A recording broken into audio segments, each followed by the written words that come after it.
നിങ്ങൾക്ക് മുന്നിൽ ഈ വീഡിയോ എത്തുന്നുണ്ടെങ്കിൽ തീർച്ചയായും യൂണിവേഴ്സ് ഇതിൽ നിങ്ങൾക്കായി ഒരു സന്ദേശം കരുതി വെച്ചിട്ടുണ്ട്.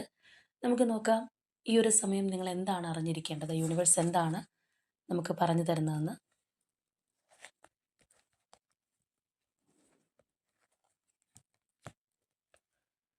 Door to spirit, the thinking woman, journey, indecision, all tied up, angel of love. ഇപ്പോൾ ഇവിടെ യൂണിവേഴ്സ് പറയുന്നത് നിങ്ങൾക്ക് ആ ഒരു സ്പിരിച്വൽ സപ്പോർട്ടുണ്ട്. തീർച്ചയായിട്ടും നിങ്ങൾ ഒറ്റയ്ക്കല്ല. നിങ്ങളുടെ ലൈഫിൽ ന്യൂ ബിഗിനിങ്സ് ഉണ്ടാവാനായിട്ട് പോകുന്നു. ചിലരെ സംബന്ധിച്ചിട്ടാണെന്നുണ്ടെങ്കിൽ നിങ്ങൾക്ക് ആ ഒരു സ്പിരിച്വൽ പ്രസൻസ് അറിയാൻ കഴിയുന്ന ഒരു സമയമായിരിക്കാം. കുറച്ചും കൂടി ഒരു ഇൻറ്റ്യൂട്ടീവായി എന്നുള്ള സ്വയം ഒരു ഫീലിംഗ് കാര്യങ്ങളൊക്കെ തോന്നുന്ന ഒരു സമയം കൂടിയായിരിക്കാം. അപ്പോൾ എന്താണെന്നുണ്ടെങ്കിലും ആ ഒരു സ്പിരിച്വൽ എനർജിയുടെ സപ്പോർട്ട് നിങ്ങൾക്ക് ലഭിക്കുന്നു എന്നുള്ളത് തന്നെയാണ്. അതുപോലെ തന്നെ ചിലരെ സംബന്ധിച്ച് പറയുമ്പോൾ നിങ്ങളുടെ ലൈഫിൽ ഏതെങ്കിലും ഒരു ഫീമെയിൽ എനർജിയിൽ നിന്നുള്ള സപ്പോർട്ട് നിങ്ങൾക്ക് ഈ ഒരു സമയം ലഭിക്കുന്നുണ്ടാവാം, അല്ലെങ്കിൽ നിങ്ങളിലേക്ക് വരുന്നു എന്നുള്ളതാണ്. അത് ചിലപ്പോൾ നിങ്ങൾ ഒരുപാട് ബുദ്ധിമുട്ടുന്ന ഒരു പ്രശ്നങ്ങൾക്കുള്ള ഒരു സപ്പോർട്ടായിരിക്കാം.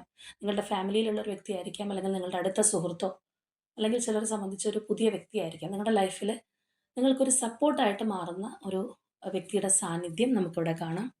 അതുപോലെ തന്നെ തീർച്ചയായിട്ടും വളരെ എക്സൈറ്റിംഗ് ആയിട്ടുള്ള ഒരു കാര്യം നിങ്ങളുടെ ലൈഫിലേക്ക് കടന്നു വരുന്നുണ്ട്. ആ ഒരു കാര്യം എന്ന് പറയുന്നത് ചിലപ്പോൾ നിങ്ങളുടെ ലൈഫിൽ ഒരു ടേണിംഗ് പോയിന്റ് ആയിട്ട് മാറിയേക്കാവുന്ന ഒരു സംഗതി തന്നെയായിരിക്കാം.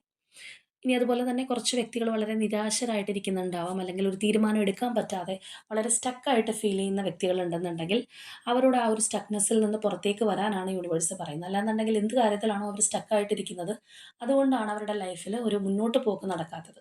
സോ എന്ത് കാര്യത്തിലാണെന്നുണ്ടെങ്കിലും അതെല്ലാം ആ ഒരു സ്റ്റക്നെസ്സിൽ നിന്ന് പുറത്തേക്ക് വരിക, അല്ലെങ്കിൽ ഉറച്ചൊരു തീരുമാനം എടുക്കേണ്ട സിറ്റുവേഷൻ ആണെങ്കിൽ അത് നിങ്ങൾ തീർച്ചയായിട്ടും എടുക്കാതെ ഇനി പിന്നീടത്തേക്ക് മാറ്റി വെക്കേണ്ട ഒരു ആവശ്യമില്ല.